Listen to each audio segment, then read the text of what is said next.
احنا مش فاضيين ليله الادب. البيه هو ماشي الظرف فيه العود خدهم ومشي، والنبي في ظرف هناك كده هاتولي كده او في ظرف عندك.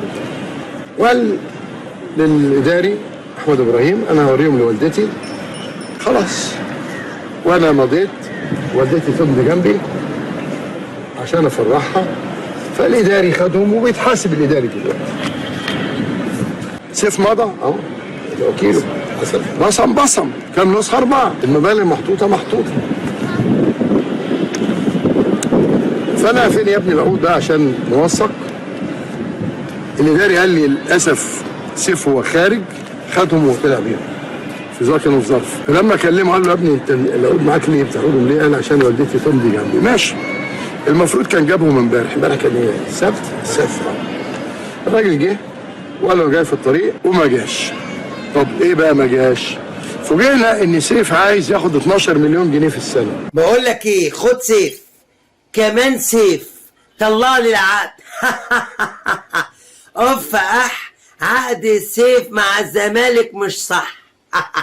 سيف بعد ما كان خلاص هيوقع، خلاص يعني بيوقع والارقام كلها خلاص قدامه والحاجات كلها الدنيا تمام، مره واحده راح قال للمستشار مرتضى منصور معلش انا مش هقدر امضي لان والدتي محلفاني ان انا ايه لازم امضي قدامها. زي الفكره يعني مثلا بتاعت حسين الشحات ان والدته موجوده وهو بيوقع. تمام، بس حسين الشحات وهو رايح يوقع عمل ايه؟ قولوا لي عمل ايه يا شباب؟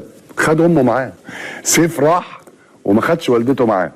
اول لما الكلام ده اتقال لي قلت لهم لا في حاجه مش مظبوطه، الكلام ده مش مظبوط، الكلام ده ما يخشش عقلي. طيب جت الكلام اقول لكم كل اللي حصل بصراحه يعني الكلام. طب ايه الحق وبتاع، انا اتسالت قلت لهم لا ما تلحقش خلاص، يعني ما تلحقش خلاص، يعني لو هو واخد قرار ان هو يمشي احنا والله وانا بكلمكم اهو سيف جعفر بيكلمني على الهوا اهو. سبحان الله حس بيا او التليفون حس بيا. يا عم هو انت قاعد بتكلمنا في اوضه مقفوله؟ ما انت بتكلمنا في التلفزيون، هو بيقول لك اشيلك خلاص ما تتكلمش في الموضوع ده. ايه الضحك ده يا جماعه؟ لا ناقل الكلمه.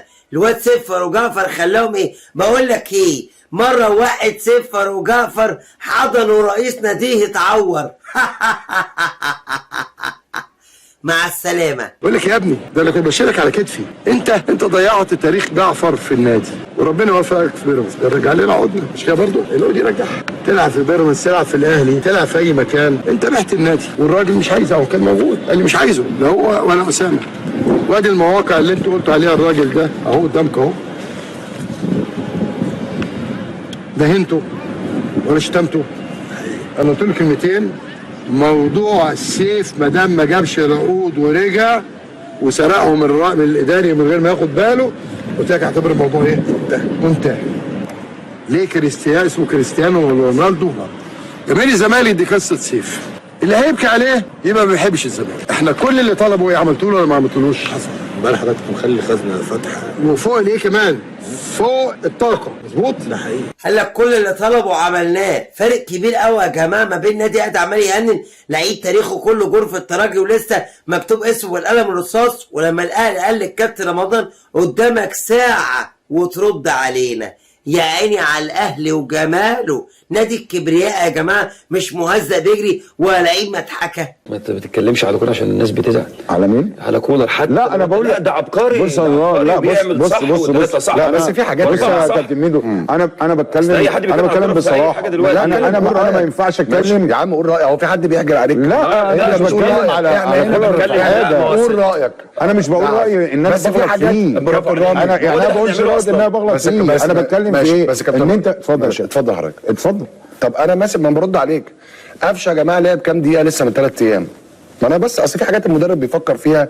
هو دلوقتي داخل في نهايه موسم مش عايز يفقد لعيبه تتعور. مش قولوا لي قفشه الماتش اللي فات بتاع الدوري بتاع الحرس اللي هو لسه من 3 ايام صح؟ لعب كام دقيقه؟ ما تقولوا لي يا جماعه.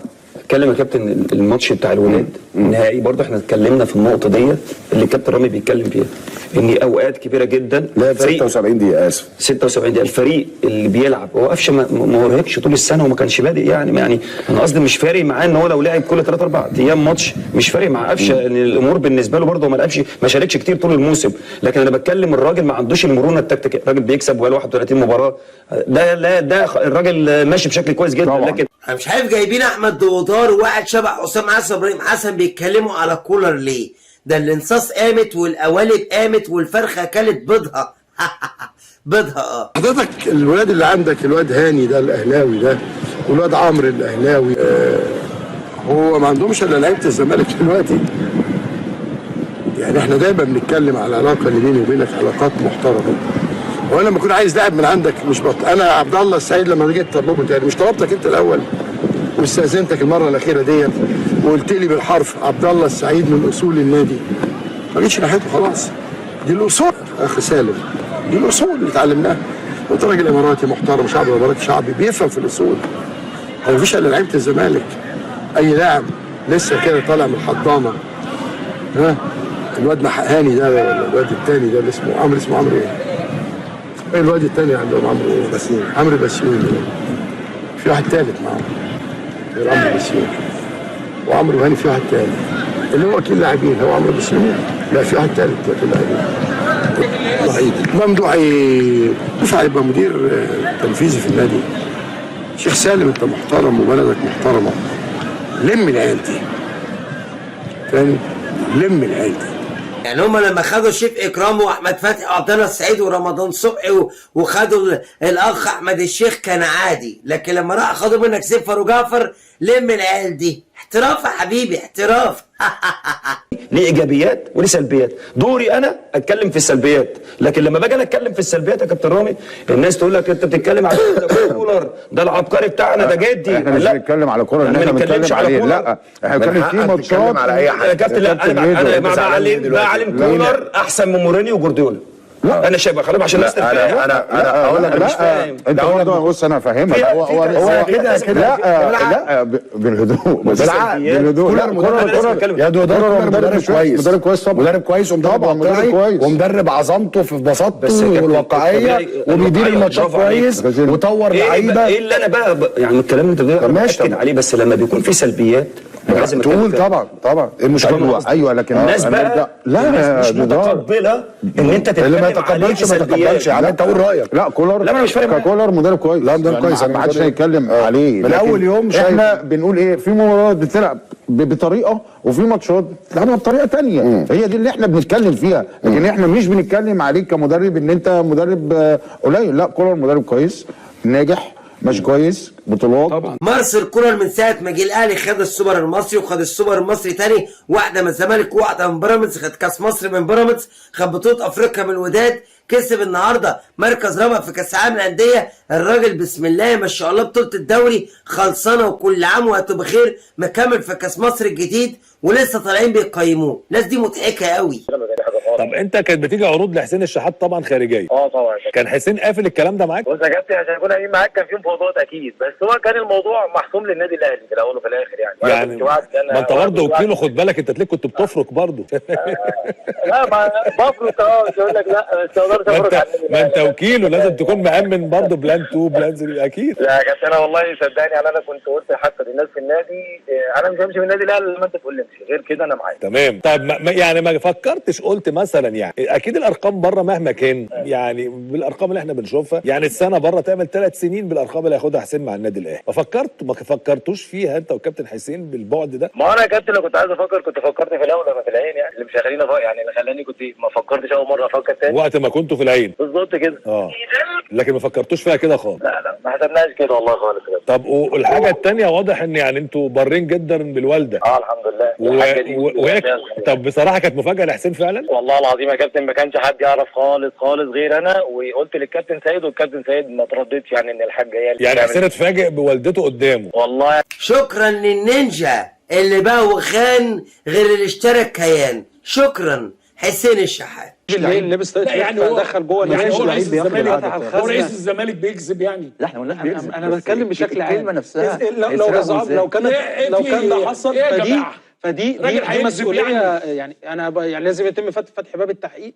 مين اللي كان قاعد على الخزنه عشان العقد يتسرق، ومين اللي مسؤول عن سرقه العقد، وازاي في كاميرات جوه النادي. لو في مسؤول يعني عن يعني ازاي يعني المسؤول ده المفروض يتحاسب. انا بص اتحدى اي مسؤول جوه نادي الزمالك يطلع ورقه رغبه ولا نسخه من عقد ولا ورقه أنت واثق بتوقيع أوي صفر بالجملة. لا، ما رضاش خالص. أتحدى. هو ما رضاش انا بتحدى دلوقتي اي كل مسؤول جوه نادي أندية الزمالك مصر- يطلع حاجه. يا عم ده امبارح الراجل في الفيديو قال يا أستاذ مضى. طب اقول لحضرتك على يا أستاذ حاجه، عمرو، انس اسامه كل لعيب أندية مصر لعيب دلوقتي كره فيها السله. كاميرات. لا لعيب كل انديه مصر فيها كاميرات. انا ممكن من خلال اكد كلامي او اكد كلام مسؤول نفتح الزمالك، الكاميرات. كل انديه مصر النادي الاهلي كله كاميرات، النادي الزمالك والزمالك كله فيه كاميرات بعدد ما أنا عارف، أكبر كمان انا يعني. عارف.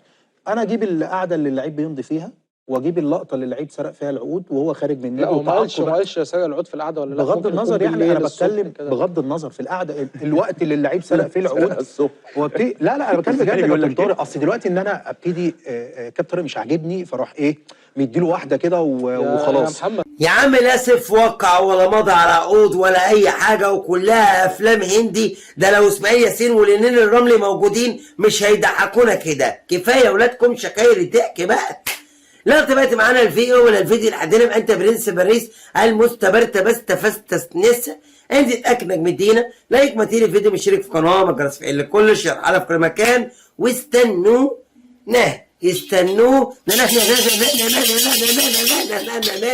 فيديوهات كتير. ضرب نار. سلام.